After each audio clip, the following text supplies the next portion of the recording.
Hey, DJ Ranma S here at Cosplay Anime Convention. We're here on Sunday, the one-day convention, and we just finished recording SeraMyu. This is your first performance, guys, ladies? Second. It's our second. This is the first time doing like a musical. Though. All right, what was your first time about? What was that? It was Anime Next last year. Oh, okay, all right. Yeah, we did like a dance. Wonderful. If you want to briefly introduce yourselves and tell the loyal fans at home and on the internet what you ladies are about. That's all Moon.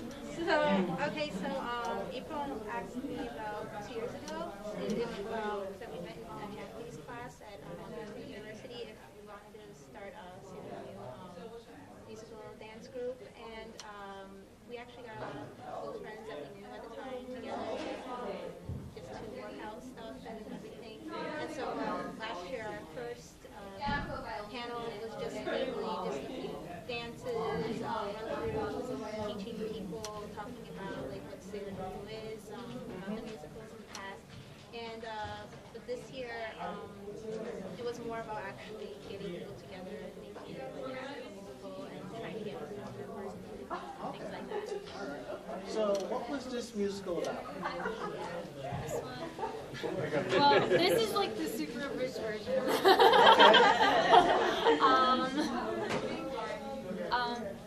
Basically, this one. It's based off of the PGSM a little bit. It's kind of, yeah, because we I have kind of Neo noticed the from Mio. I'm PGSM. like, man, where did she come from? Yeah. Instead of Beryl, we have Neo. So this one was really hard to explain.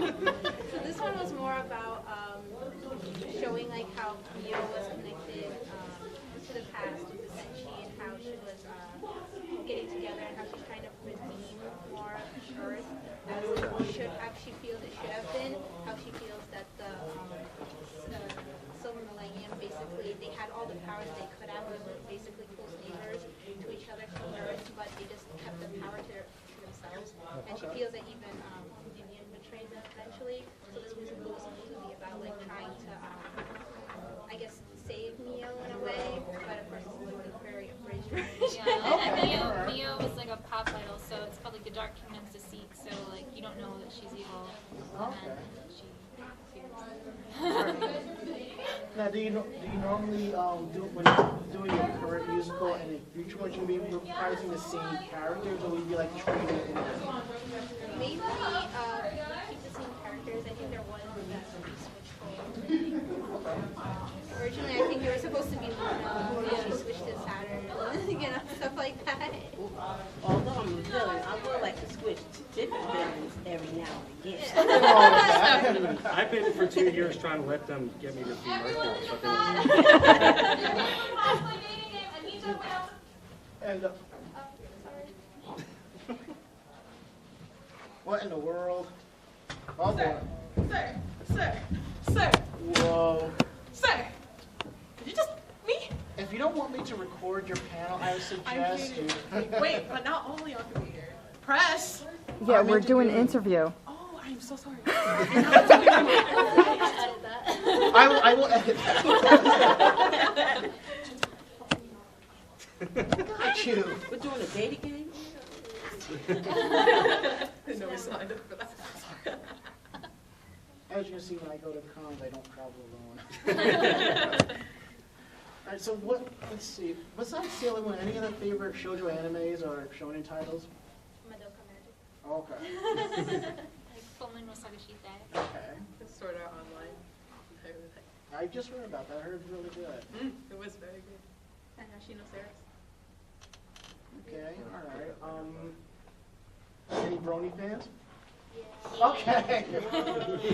Who's your favorite? My favorite probably Fluttershy. Twilight Sparkle. like cosplays. Twilight as well. Totally legit, totally legit. Are you setting up to do your musical at other conventions as well? I think we're trying to do We're it not for sure. anime. Yeah, we're not Okay. sure. And on a waiting list. Yeah, we're on their way. Yeah. All right, now I'm going to turn the tide slightly, be a little more serious. It seems lately there's been some issues with cosplayers and professional journalism and photographers kind of overstepping the bounds. Have you ever had a problem like that as long as you've been cosplaying at the conventions? What exactly do you mean? The whole cosplay is not consent. Yeah, I've had issues with that. Yeah. Because I really don't like my picture being taken. I like dancing together with the group and stuff like Okay. that, but I'm not really like for pictures, especially solo pictures. And I feel that sometimes people just assume that it's okay for them to take pictures, even if you say no, that it's all right. But it's still a very personal thing, I feel personally. But so I have some people are understanding, but others are less so. Yeah. I've seen other fellow photographers as well. It's like if they say no, you gotta let it go and just move on, you know. You get some that ask and you get some that don't. You turn around and you notice that you're in someone's shot trying to get a picture of you. Yeah, you get one Yeah, person we who were- will ask, it and then happens. next thing you know, it's a full group of people. Well, we were like getting ready today, like at the table, and there were people like taking pictures of us as we're putting our wigs on. I kind of saw that. I get that a lot, like the King DVD. Yeah, I'm sure you've seen me before. Probably so. My memory is like this. I'll see you at one con, won't recognize you at the next one, you know. Yeah, my memory retention can be kind of bad at times. All right. When it comes to those types of issues, I mean, what would you tell the photographer? What would you tell these people, you know, how that you feel about this?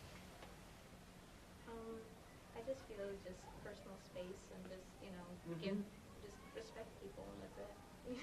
So pretty much you all agree with cosplay is Yeah. not consent and to respect the cosplayer and Yeah. give them their space. Yeah. See, each cosplayer is different. Like, I guess I'm the opposite.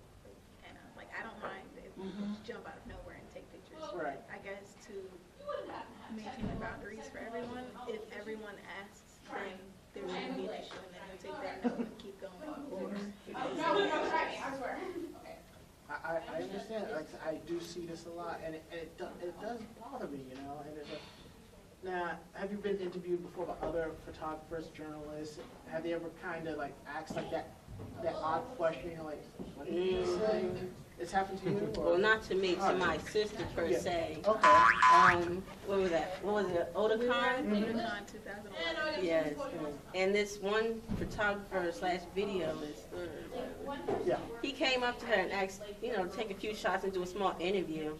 And like, the things he was saying were kind of like odd and somewhat provocative in a way, like kind of creepy. Right. He was really short. Me personally, I don't. Short, a little bit on the husky side. Yeah. I think I know you. And it's like, wow, it just was really See, I was odd cosplaying and mainly from awkward. Vocaloid, so my outfit was already very provocative. Well, I can kind of understand that, but given the character that you're cosplaying, there are certain questions you really shouldn't ask, you know? Yeah. I feel that sometimes those people, the photographers and stuff, they just feel, I think, insulted, or I think it's like a personal attack, but it really isn't. It's just, you know, I would say the same thing to somebody else. Or they'll ask you to do a certain pose and you're like, I'm not comfortable with that. I understand. It usually happens, you know, when I start doing photography, I always ask the person, how you feel about this pose or that pose. Pretty much you control, and I just take it. So, any last words you want to tell our fans out there? Visit our Facebook, it's SeraMyu Makeup, and we also have a YouTube account. We have one video, but we'll be putting up more. Wonderful. And that's also SeraMyu Makeup. Okay. Thank you for your time, ladies. And Thank also you. just a thank you to everyone for their support and for the people who come out. We really do appreciate it. Yeah. We have a great time doing what we do. Thank you. Fingers crossed for Anime Next.